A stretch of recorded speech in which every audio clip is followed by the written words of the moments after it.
KaraokeBooks. Emma. Written by Jane Austen. Audiobook. Chapter 32. Mrs. Elton was first seen at church, but though devotion might be interrupted, curiosity could not be satisfied by a bride in a pew, and it must be left for the visits in form which were then to be paid, to settle whether she were very pretty indeed, or only rather pretty, or not pretty at all. Emma had feelings, less of curiosity than of pride or propriety, to make her resolve on not being the last to pay her respects, and she made a point of Harriet's going with her, that the worst of the business might be gone through as soon as possible. She could not enter the house again, could not be in the same room to which she had with such vain artifice retreated 3 months ago, to lace up her boot, without recollecting. 1,000 vexatious thoughts would recur. Compliments, charades, and horrible blunders, and it was not to be supposed that poor Harriet should not be recollecting too, but she behaved very well, and was only rather pale and silent. The visit was of course short, and there was so much embarrassment and occupation of mind to shorten it, that Emma would not allow herself entirely to form an opinion of the lady, and on no account to give one, beyond the nothing-meaning terms of being elegantly dressed, and very pleasing. She did not really like her. She would not be in a hurry to find fault, but she suspected that there was no elegance, ease, but not elegance. She was almost sure that for a young woman, a stranger, a bride, there was too much ease. Her person was rather good, her face not unpretty, but neither feature, nor air, nor voice, nor manner were elegant. Emma thought at least it would turn out so. As for Mr. Elton, his manners did not appear, but no, she would not permit a hasty or a witty word from herself about his manners. It was an awkward ceremony at any time to be receiving wedding visits, and a man had need be all grace to acquit himself well through it. The woman was better off, she might have the assistance of fine clothes, and the privilege of bashfulness, but the man had only his own good sense to depend on.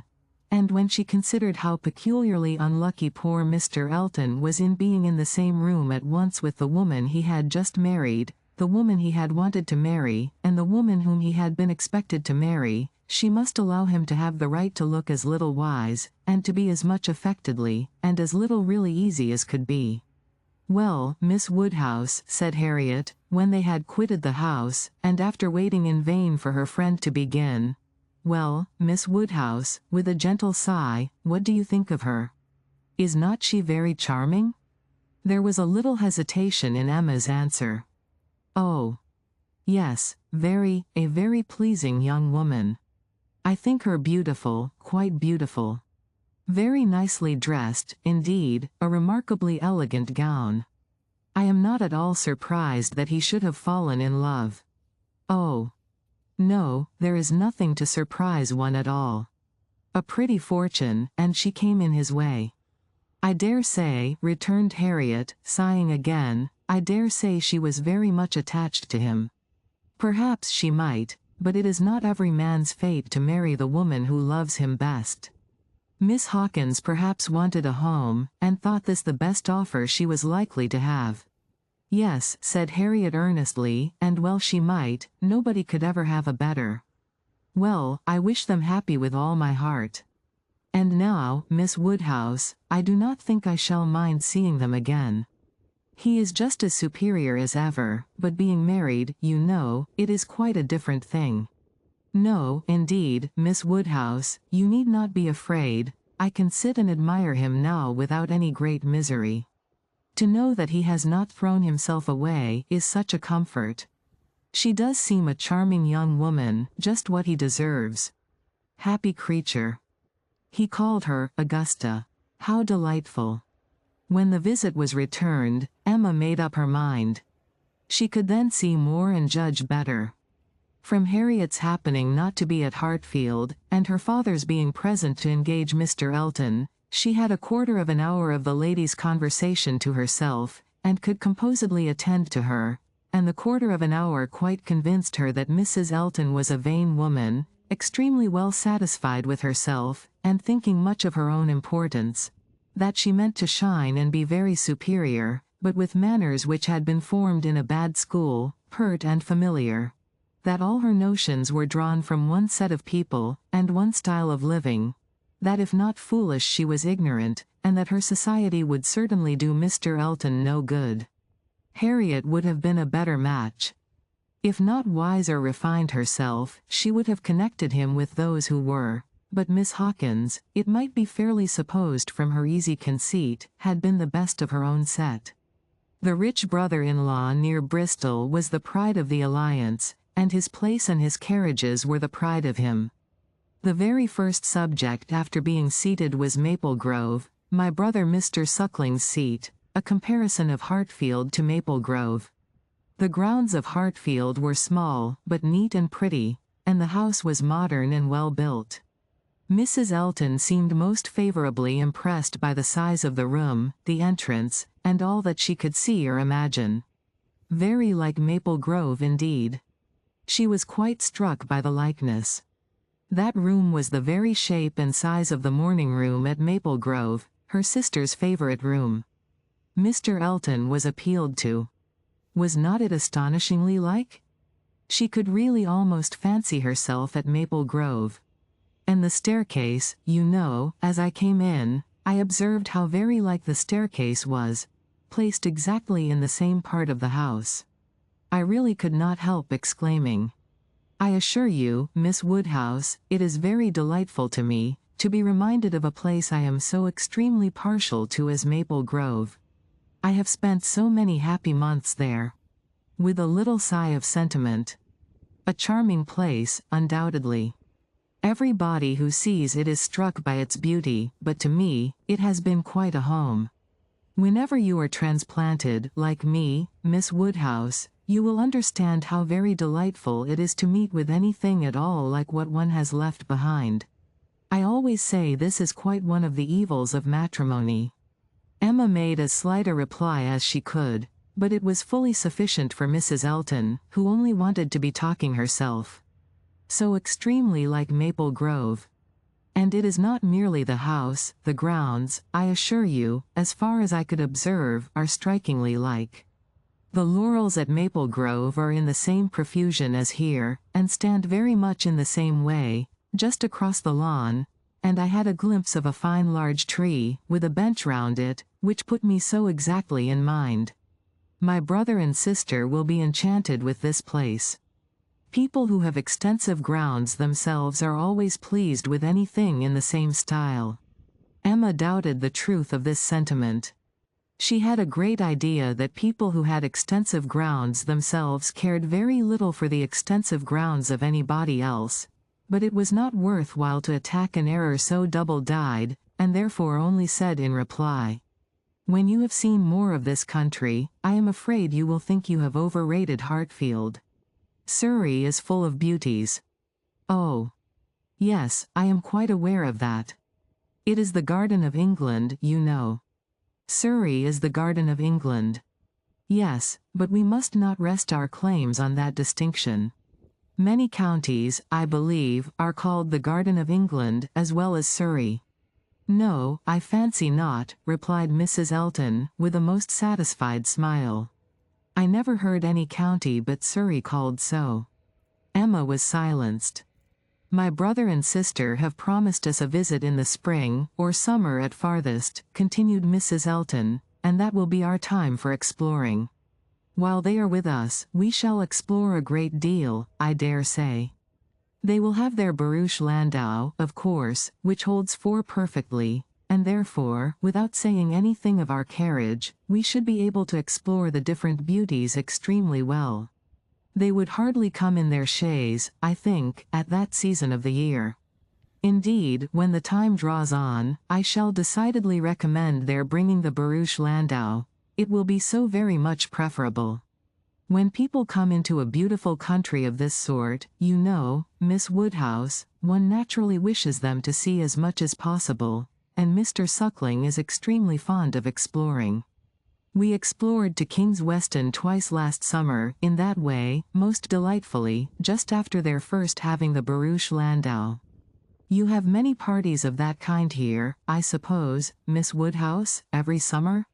No, not immediately here.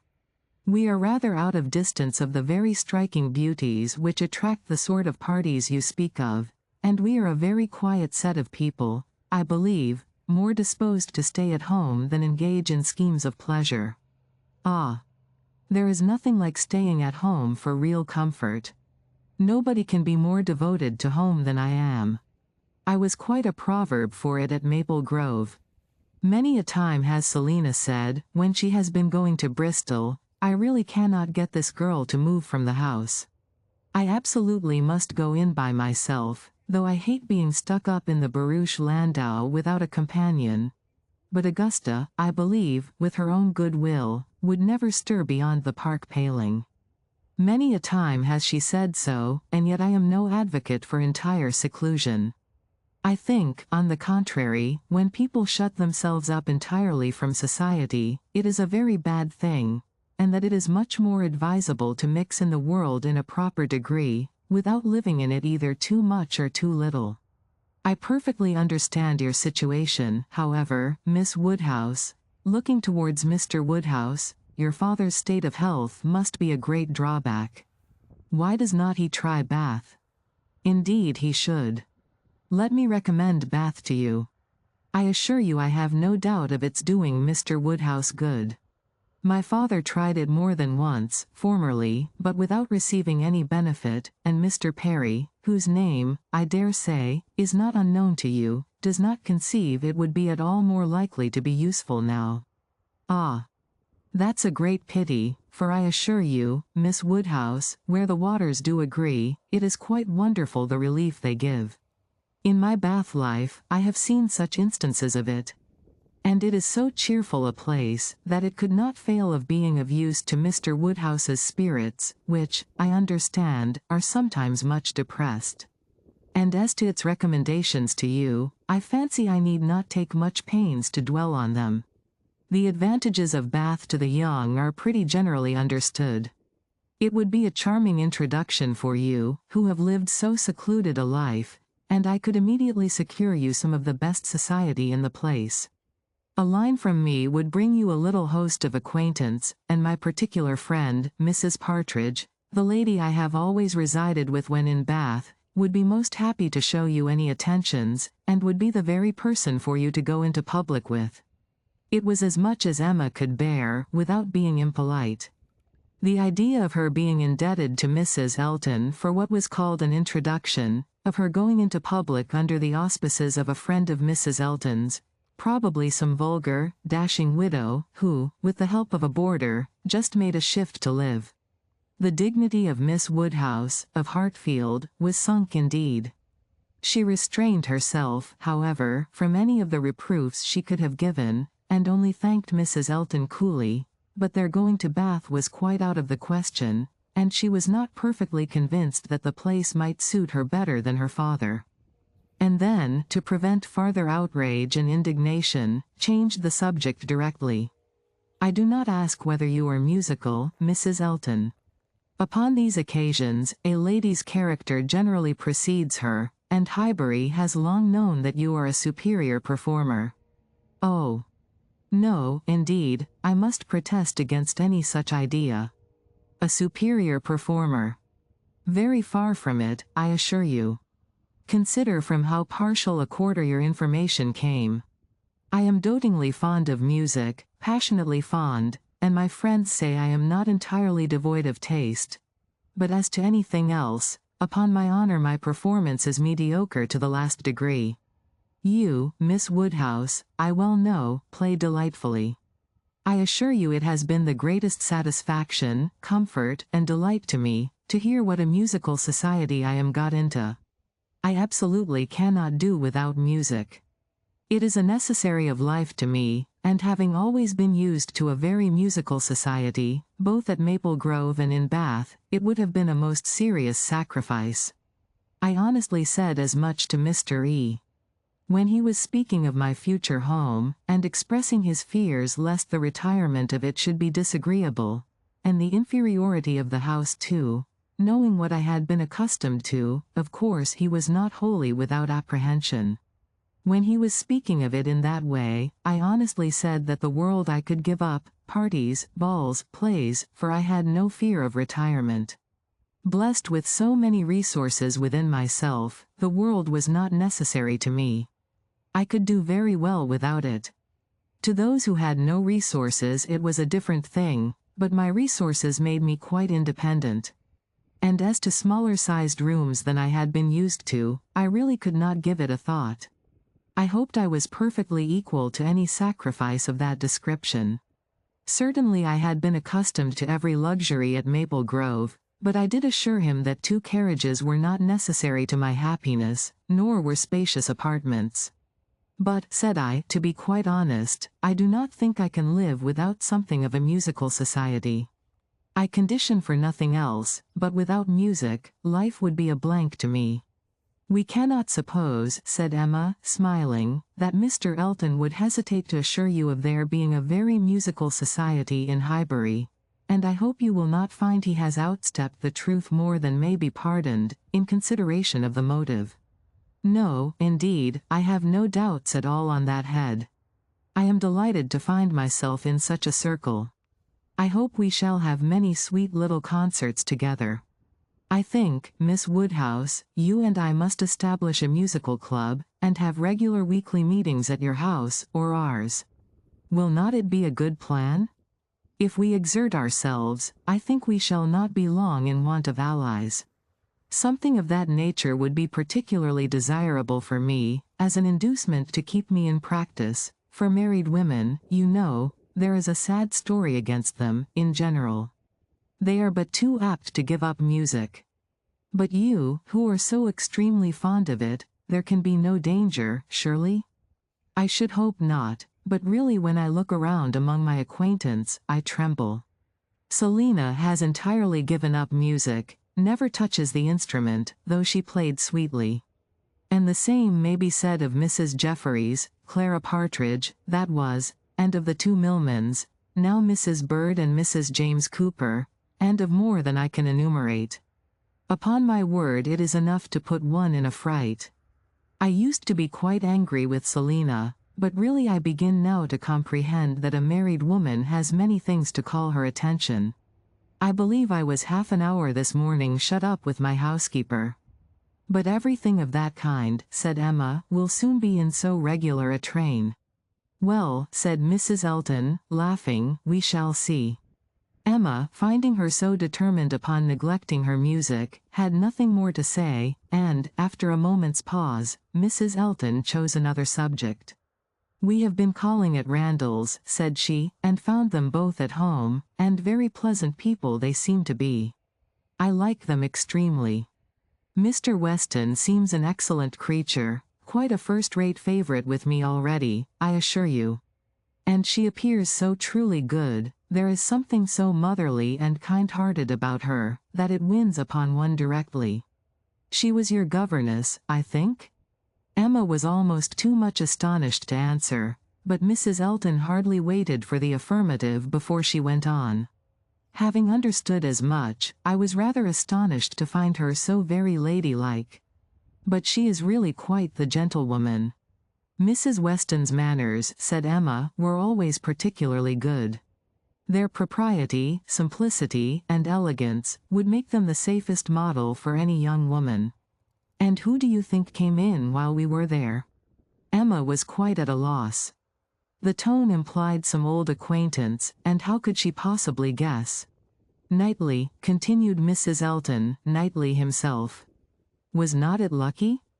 For, not being within when he called the other day, I had never seen him before, and of course, as so particular a friend of Mr. E.'s, I had a great curiosity. My friend Knightley had been so often mentioned, that I was really impatient to see him, and I must do my caro sposo the justice to say that he need not be ashamed of his friend. Knightley is quite the gentleman. I like him very much. Decidedly, I think, a very gentlemanlike man. Happily, it was now time to be gone. They were off, and Emma could breathe. Insufferable woman, was her immediate exclamation. Worse than I had supposed. Absolutely insufferable. Knightley. I could not have believed it. Knightley. Never seen him in her life before, and call him Knightley. And discover that he is a gentleman. A little upstart, vulgar being, with her Mr. E., and her cara sposo, and her resources, and all her airs of pert pretension and underbred finery. Actually to discover that Mr. Knightley is a gentleman. I doubt whether he will return the compliment, and discover her to be a lady. I could not have believed it. And to propose that she and I should unite to form a musical club. One would fancy we were bosom friends. And Mrs. Weston. Astonished that the person who had brought me up should be a gentlewoman. Worse and worse. I never met with her equal. Much beyond my hopes. Harriet is disgraced by any comparison. Oh! What would Frank Churchill say to her, if he were here? How angry and how diverted he would be. Ah! There I am, thinking of him directly. Always the first person to be thought of. How I catch myself out.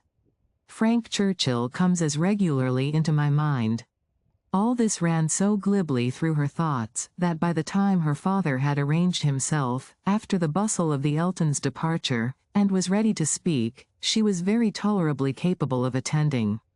Well, my dear, he deliberately began, considering we never saw her before, she seems a very pretty sort of young lady, and I dare say she was very much pleased with you. She speaks a little too quick. A little quickness of voice there is which rather hurts the ear. But I believe I am nice, I do not like strange voices, and nobody speaks like you and poor Miss Taylor. However, she seems a very obliging, pretty-behaved young lady, and no doubt will make him a very good wife. Though I think he had better not have married. I made the best excuses I could for not having been able to wait on him and Mrs. Elton on this happy occasion. I said that I hoped I should in the course of the summer. But I ought to have gone before. Not to wait upon a bride is very remiss. Ah! It shows what a sad invalid I am. But I do not like the corner into Vicarage Lane. I dare say your apologies were accepted, sir. Mr. Elton knows you. Yes, but a young lady, a bride, I ought to have paid my respects to her if possible. It was being very deficient. But, my dear papa, you are no friend to matrimony, and therefore why should you be so anxious to pay your respects to a bride? It ought to be no recommendation to you. It is encouraging people to marry if you make so much of them. No, my dear, I never encouraged anybody to marry, but I would always wish to pay every proper attention to a lady, and a bride, especially, is never to be neglected. More is avowedly due to her. A bride, you know, my dear, is always the first in company, let the others be who they may. Well, papa, if this is not encouragement to marry, I do not know what is. And I should never have expected you to be lending your sanction to such vanity baits for poor young ladies. My dear, you do not understand me. This is a matter of mere common politeness and good breeding, and has nothing to do with any encouragement to people to marry. Emma had done. Her father was growing nervous, and could not understand her. Her mind returned to Mrs. Elton's offences, and long, very long, did they occupy her. If you liked what you heard, please subscribe to the channel.